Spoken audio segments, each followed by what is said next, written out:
Ladies and gentlemen, Saunch here. Welcome back to BNN, the Bodybuilding News Network. Another installment of Better or Worse with Keone Pearson. Luckily, his coach Patrick Tour posting some new physique updates, so we get to look at the possibility of, is he better or worse? Now, obviously 3 weeks out from the Olympia, so we can't scrutinize too much. He will improve as he gets closer and closer to the Olympia, but looking at these most recent physique updates, like I said, Lee Priest mentioned 3 weeks out. I think he looks really, really good. Some of the takeaways I took from his most recent physique updates in the legs as we look at them now, I thought that the quads looked a tad bit downsized, and we'll get a chance to look at them in just a little bit. But I will say that his biceps do look a tad bit bigger. The forearms look even a tad bit bigger, if I can say so myself. Now, I am sure if I'm going to put this in a compliment, insult, compliment sandwich, or vice versa, insult, compliment, insult, there is a good chance that those biceps will shrink as he continues his prep to downsize and prepare for the Olympia, as all things usually do start to shrink. And then they'll peak up and introduce carbs and water and things of that nature to fill up the last few days, if not last week. But his coach, Patrick Tour, was saying that this is the flattest we've seen Keone as of late. So it is something to keep in mind moving forward. Now, I will say that his placings over the last few years have been somewhat disappointing, even going back to when he was in the classic physique. He was not able to clinch that title, placing his best as fourth, I believe it was, in 2018. Correct me if I'm wrong down below, of course.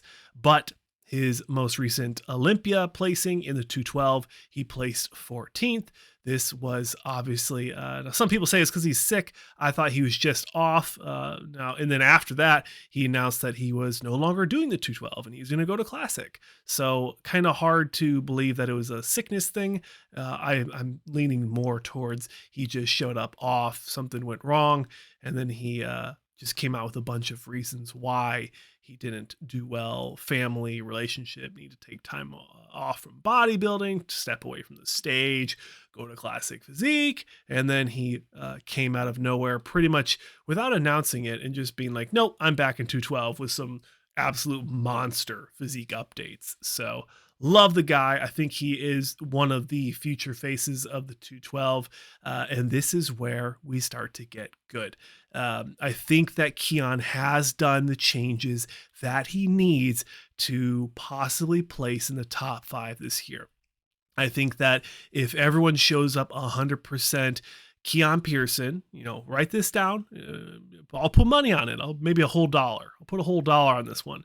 That I think that Keone Pearson can stand toe-to-toe, side by side with Sean Clarita, Kamalo Gardney, I think Kareth Bajo, Angel Calderon. I think all of those guys are going to be in the top 5. That's my prediction for the top 5 for the 212. Of course, I can make a real video if you guys want, but like I mentioned, the biceps look amazing. The forearms look amazing. They do look better. So I will say he does look better, but those quads are questionable. I think they look downsized. Now, you could say that this is possibly a posing issue where he's practicing just doing those Instagram shots. He's not contracting the glutes, pushing the glutes as hard as he can forward, opening up the quads, really emphasizing the sweep of those outer quads. Now, that could be the situation here. Not too sure. Maybe Keone, if you're listening, or if one of you want to let him know, hey, can you post a video with your legs popped out just a tad bit more? There is a good possibility that it is just a posing issue. So hard to say. Don't know if he had an injury. Of course, let me know if you guys are crazy Keone fans. Crazy Keone, CK, just like Classic Kings. CK, we just dropped an episode with Jared Keys. Check that out. Shameless plug here on the Bodybuilding News Network. Athlete focused as always.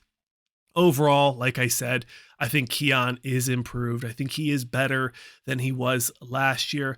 I think he is considerably better than his conditioning that he brought to the Olympia.